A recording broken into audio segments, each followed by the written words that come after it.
Hello my loves and welcome back. So today I am here with Dimitri. Hi my loves. And today we are doing a very different type of video because you guys asked me to do a business related type of video, and the topic for today is going to be about finance, investments, and everything about business. Nice. And so I asked people on Instagram to share their opinion and their questions so that we can be able to answer them. I love the subject. But I know this is more of your side than my side. Yeah. He loves talking about business, he loves talking about investments and things like those. So yeah, you can introduce yourself for the people that don't know you. So my name is Dimitri. I am Kiki's husband. I think everybody knew that. Of course. I have been doing real estate in the United States now for a couple of years. I've bought and sold about 400 properties. I bought and sold properties in Belgium. And before that I used to tutor mathematics as a private teacher, self-employed. And my education is I'm a mechanical and electrical engineer. Good. Yep. You're so good with engineering. But it's not what you do. I don't really use it right now. Yeah, you don't use it right now, Yeah. but it's also fine. Yes. Okay. So, yes, my darling, so we are going to have this interesting topic. Sure. And I think I should do the questions and then you can do the answers. If I have something to add on, I can always do that. Okay. But I don't want to distract you during the conversation. That's okay. Okay, so the first question that we got is that what's the best way to ensure cash flow, especially starting with low amount on capital? Okay, so if you're starting out in your career, the best thing you can do is actually invest in yourself and in your own skills, because a mistake that a lot of people make is where they have saved up maybe a very small amount of money, maybe a couple of $1,000s, and then they're thinking how to invest this. So what I would do is I wouldn't buy stocks or think about real estate or nothing like that. I would rather just think, let's say for example, now you make $2,000 a month with what you're doing. Well, how can you maybe take some of the money you saved up and take a course in something that is maybe a higher earning skill, where you may go from making $2,000 a month to maybe $5,000 or $8,000 or $10,000 a month, for example. So that way, if you increase your income, now you can live a little bit better, and at the same time you can save much more money. And then at that point, if you've done that for a couple of years, now you can think about buying some real estate or some stocks that pay dividends and things like that. So that's my personal advice. Okay. Yeah. Good one. So that question was from Shiri. Okay. Yeah, I hope you've answered very well. And if they have more questions, they can always go on the comment section and ask more, or that's okay. Yeah, they can always do that. So the other question was what's the one thing you put in mind while making investments? Okay, so the most important thing when you're investing is to not lose your money because people take it too much for granted when they invest, that they will make a profit and that they will not lose their money. People think that that's how it works, but that's actually not the truth. If you would go sit in a room with a bunch of people who are, let's say, 60-year-olds, they will all have stories about how they lost money.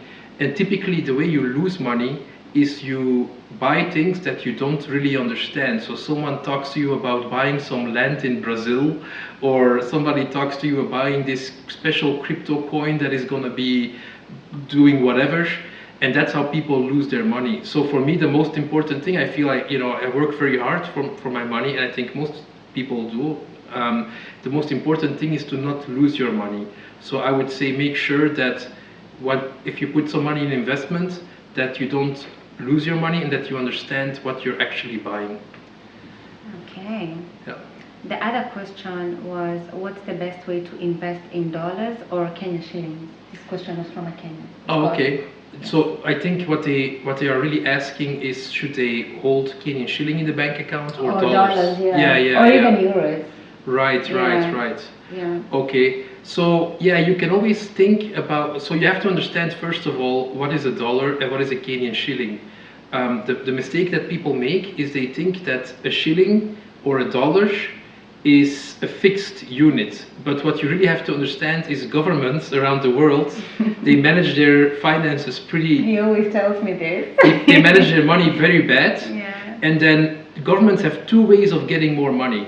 They can tax you more, but that's very unpopular. If they say, you know what, we're going to have a higher tax on fuel or on income or on dividends or on whatever, people see that, it's very visible, and they don't like it. But the second way that governments can actually tax you is they just print more money. They can literally print more shillings to pay their debts. They can print more dollars to pay their debts. And what happens is people don't understand that, let's say the money loses half of its value over a couple of years, which has essentially happened the last 5 years or something. The money loses half of its value. You go to the store and something that was $10 is now $20. And people will then say, you know what? How has the price gone up? Well, the price has not really gone up. It's just the money has lost half of its value. Yeah. So a lot of the, and that's what they call a fiat currency. So it's a currency that the government can print. All currencies around the world, they're all fiat currencies right now. So they're all bad. But maybe the dollar is a little bit less bad than the shilling and so on. Overall, the developed countries, you know, they lose, their currencies lose value less quickly than the developing countries, but they all lose value. So if you have some money that you know you want to keep for a very long term, then maybe you should look into maybe something like gold. Gold has kept its value for thousands of years, but then you also have to be careful. You always have to be careful. So then you have to be careful that one, you're not buying it after it has just gone up a lot. And when everybody's buying it and everybody's exciting and everybody's talking about it, then you probably don't want to get into it. And the second thing is make sure that you buy what they call bullion, meaning you don't buy collector coins and you get ripped off. So you buy bullion and you don't buy much over the spot price. So you can Google that, you can research it, make sure you're educated, and you can put a little bit. So let's say you have $10,000, maybe you can put 10 or 20% in gold, so that you know, if the currency loses a lot of value, you have it as an insurance. Okay. Yeah. The other question was, which is very, very interesting, by the way, it's something to do with marriage. Okay. Candy asked, how do you split bills? My Swiss fiance suggested we split 50-50 when we get married.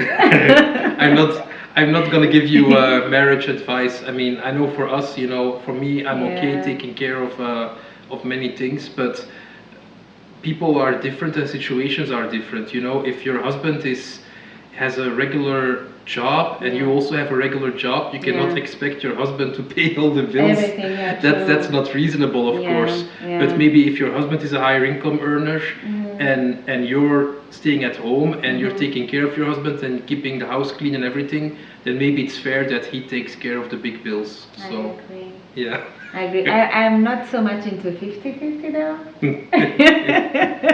Yeah, but I know, but what you're saying is really making a lot of sense. Yeah. Yeah. So it depends from situations to situations. Of course, yes. And you also have to decide for yourself. Nobody. Plus, also cultures matter as well. Yeah, and no one can tell you how. I cannot tell you how to live your life. You know, you have to decide this yourself. You decide that for yourself. Yeah, yeah. So, I agree. But most men want it 50-50 nowadays. It's pretty rare to go to Netherlands or Belgium or Germany and to see a guy that says, you know, I'll take care of everything, and you can find it. But also because people make less money now than they did 30 or 40 years ago. Less money, not I don't mean they make more euros, but they have less purchasing power nowadays. So you kind of need to have, if you have somebody to share bills with. Yeah, if you have a regular salary, you kind of need two incomes. Yeah. So. Yeah. But in this case, like, I have to say, like, even in Africa, because I come from Kenya, right? Like, most Kenyan men, they don't do 50-50. They're providers, even though they don't make a lot of money. We're just brought up in a culture where, like, our men are providers. Yeah. They don't make a lot of money, but they try to, you know, a man is the king of the household. Yeah, I would say it's not unreasonable as a woman to demand when you go on a date that the guy pays for the date. Yeah. I think that's kind of reasonable. So, but you do with it what you want. Yeah. Plus, people have different lifestyles. We can't tell people what to do and what not to do. Exactly. Yeah. So somebody asked, this is Washira, she asked, real estate and loan default was a catalyst to 2008 global financial crisis. Does he see it happening now? Do you see it? Yeah, but in a different way, you know, history doesn't repeat itself, but it rhymes. And so if you Oh, look I at... didn't know that. History does not repeat itself, but it rhymes. Yeah, it's like essentially things are always different, but people make kind of similar mistakes. Okay. Yeah, yeah. Okay. So if you look at 2008, what happened is they kept interest rates very low, and they were too loose with giving people loans. I don't think it's that crazy, especially with residential real estate, with houses. It's not that crazy.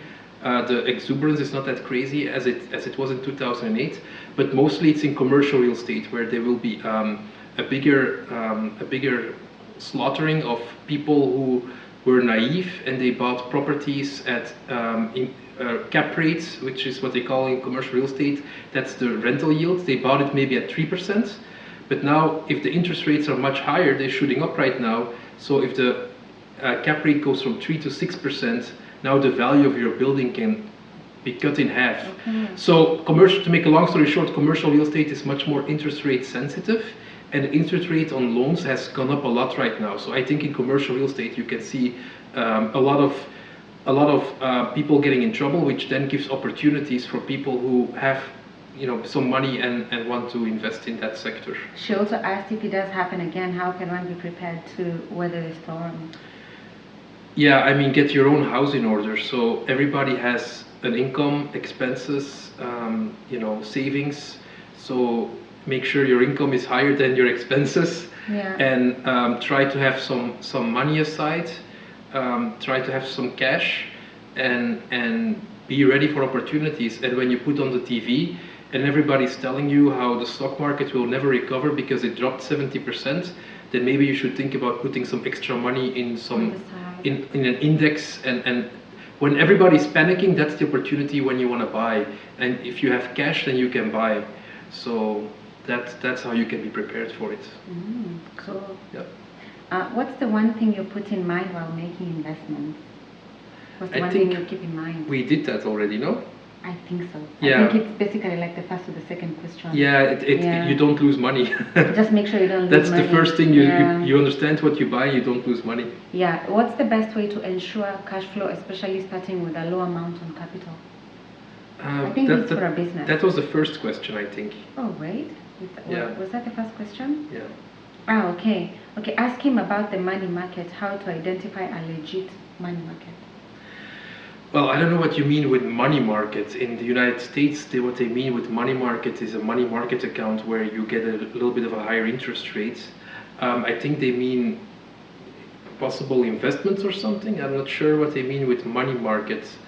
But yeah, it's the same as the other question. Make sure you don't lose money and you understand what you're buying. What businesses can you invest in Europe? Well, I mean, there's a big difference if you're buying a stock from a public company or if you're starting your own business. Overall, you will get much higher returns starting your own business, where you look for something, there's a demand for it, and then you start that business. If you're investing in a business, if you live in Europe, you can invest anywhere in the world. The best thing is probably to look for a low-cost worldwide index fund, where you buy hundreds of stocks in one ETF, and you don't try to select stocks, because if you're not going to make it your life goal to analyze companies and to select stocks, then you probably should not select stocks. I mean, it's common sense, but people often get excited and they hear something and then they buy a stock. So just buy some index funds, an ETF or something, and yeah. So Angel Beldi asks, why is it that always when people think of investments, they only think of, only real estate comes to mind? Well, it doesn't only come to mind with me, but maybe with some people it does. But yeah, I mean, real estate is good in the sense that for a lot of people, if you don't like stocks or you don't trust it, then real estate is a good thing, because you can buy a building, you can rent it out, you can understand it very easily. You still have to be very careful with it, because when people, like for example in Detroit, when they bought and then jobs moved away, then the real estate collapsed in value. So it's not like there's no risk, but overall people like real estate a lot, because it's pretty low risk, and you can get very high returns because of the leverage from a mortgage. Okay. So, yeah. So which other investments would you, for example, suggest other than real estate if somebody doesn't want to put their money in real estate? Well, there's stock indexes which you can buy through ETFs, and then there's also precious metals. Yep. Like gold, silver, platinum, palladium. Overall, I would say with all investments, you want to buy mostly when the price is low, everybody hates it, people laugh at you. That's actually a pretty good test if you buy something and people like, don't you know, stocks have been going down let's say in 5 years from now, stocks have been going down every year in America. The people are like, are you crazy? You don't know stocks have been going down? That's probably a very good moment when you want to buy. Yeah. During couples vacation, how do you deal with finances? Spoil each other, or man takes care of everything? Well, with us I take care of it, so I don't know. Okay. Why do you take care of it? I just take care of it, I don't know. Oh my god. Joint accounts or individual accounts?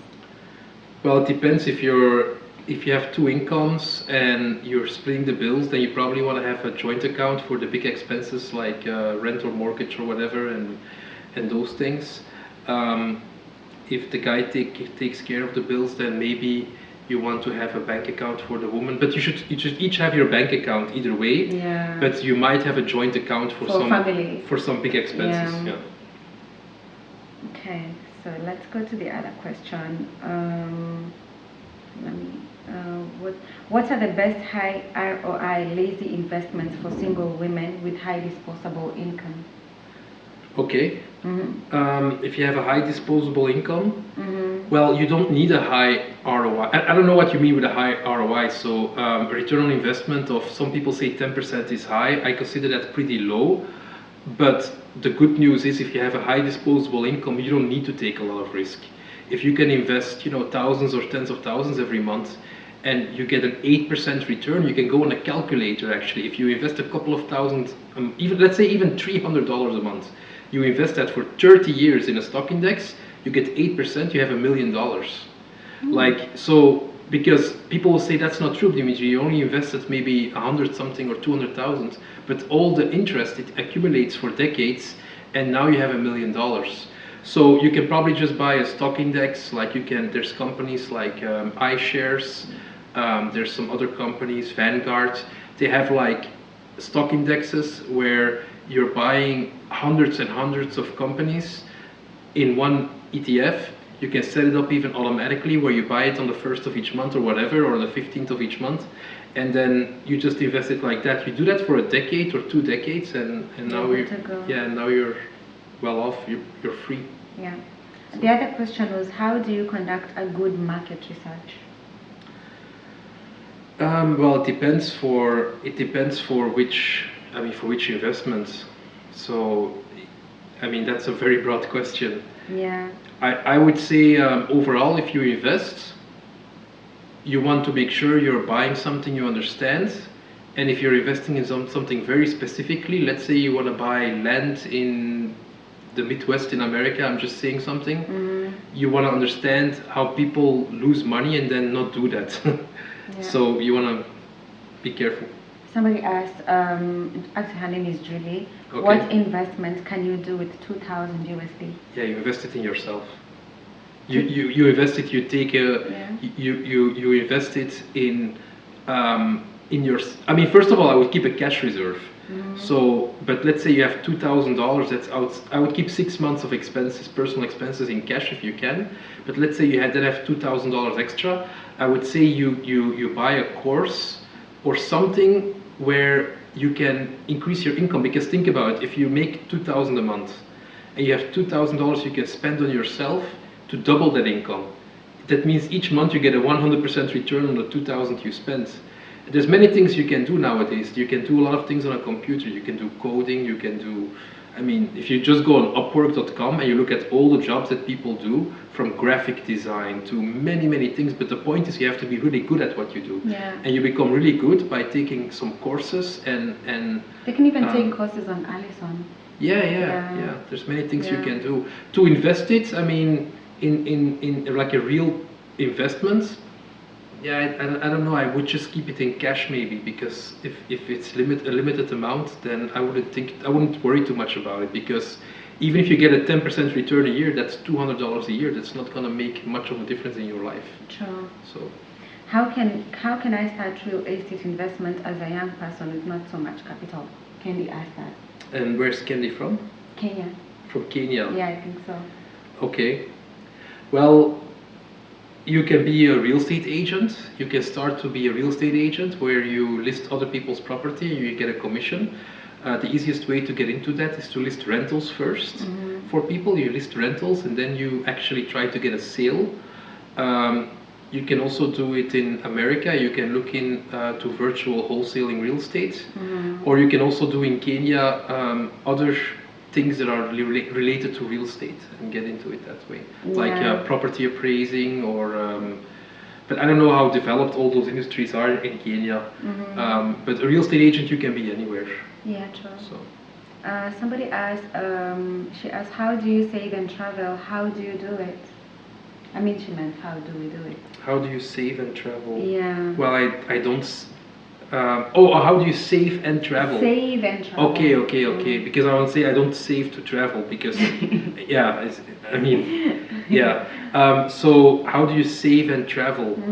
Well, it's all an equation of income, right? So you get income, you have expenses. It's mathematics. So, yeah, it comes down again to try to increase your income as much as possible. If you have a little bit of disposable income. Yeah, if you have, if you live on half of your income for 11 months of the year, now you can take the last month off and travel. Yeah. And you've saved half of your income. So. So Rhoda asked a very good question. How do you handle finances when he's currently richer and older, but you have a promising career? I mean, by the time I'm my SO's age, I will have surpassed him in net worth. He's rich. She said that. I think that's about her. Okay. Yeah. How do you handle finances when he's currently richer, but she has a promising career? Okay. Yeah. And it's a tricky question, because, I mean, first of all, you have to decide it yourself. But the thing is, a promising career, well, you will see it when it's delivering, right? Yeah. So, I mean, we all have promising futures, but you will see it when the future is there. True.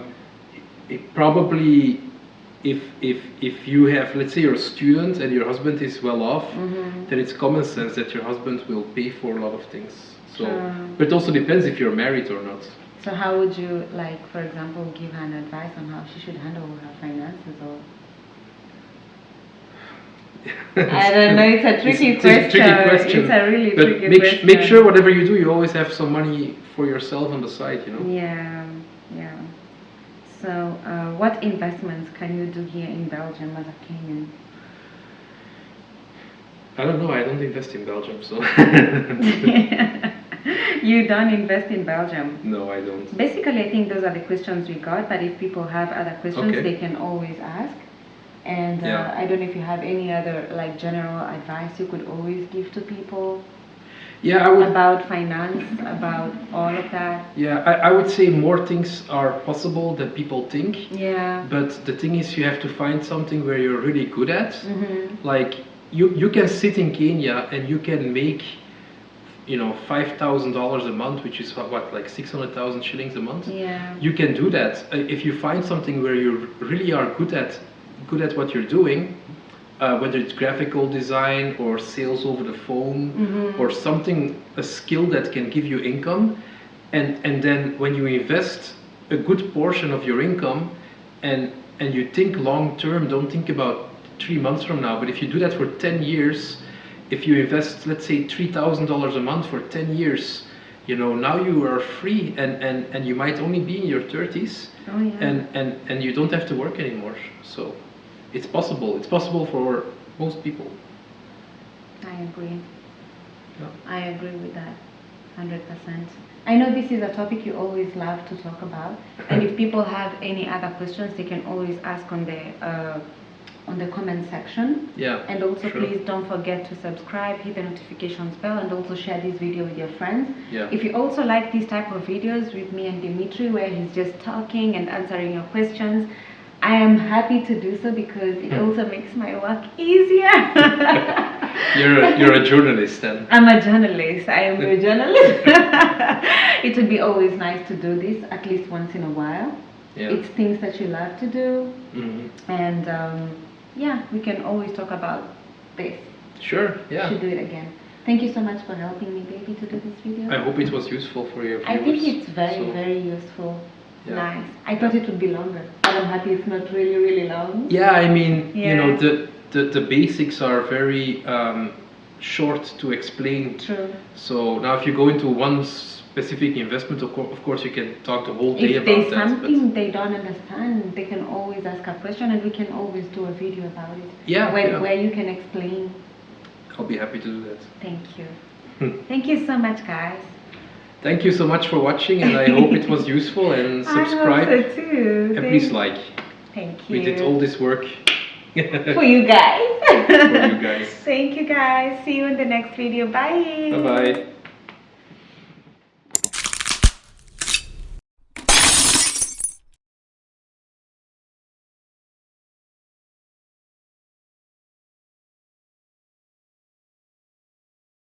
Nervous at all? I know, me neither. Okay, I think we need more light on this side. Yeah. You make me so dark. I'm very white. Oh Lord, let's put on the light. Let's add the light.